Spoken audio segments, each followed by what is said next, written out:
Hey guys, welcome to the unit on geometric transformations. We're going to start in this first video with just some basic definitions, just to get us started. So I'm not going to read them all to you, but the definitions of point, line, line segment, and ray are all on there. Collinear just means that 2 points are on the same line or the same line segment. The main distinctions between a line segment, and a ray are that a line through 2 points is going to go on forever in both directions,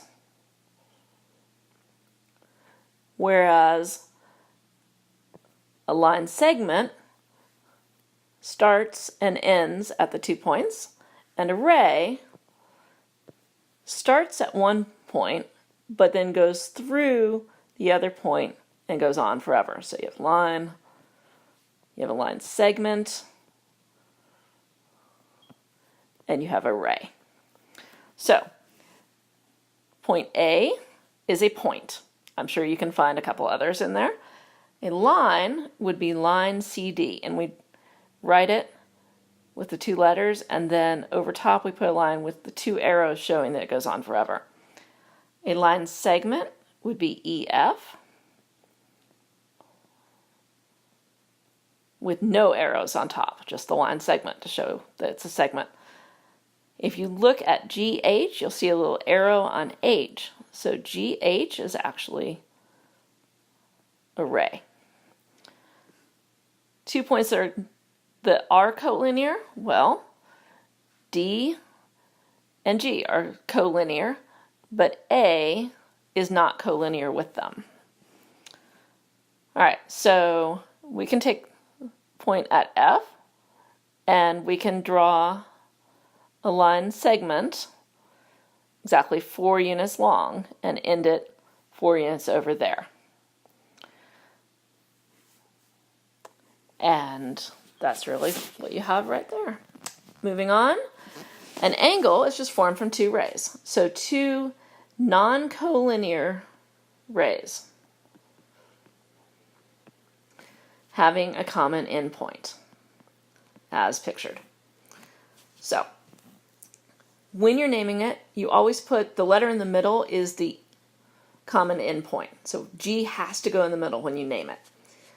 All right, so see, draw a point D halfway between G and C. Here we go, get that better on there. I'm going to name that D, and I'm going to draw an angle CDH. That means I need to start at C, go D, and then through H. So that angle, okay? Circle is simply a set of all points in the plane that are all the same distance from some given point, which then becomes the center of the circle. Parallel lines are 2 lines, line segments, rays, any combination of those that do not intersect.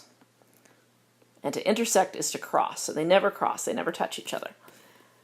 Perpendicular lines or line segments or rays meet at 90-degree angles. So, parallel line segments, we have AD is parallel to EF, which is also parallel to GH. We have a couple different pairs of perpendicular line segments. AB is perpendicular, the symbol like an upside down T means perpendicular, is perpendicular to BC. Also, even though they don't intersect, if they continued on, they would. If you take IJ and you continue it on, it's going to cross here at a 90-degree angle. So these 2 line segments actually are perpendicular. So IJ is perpendicular to GH.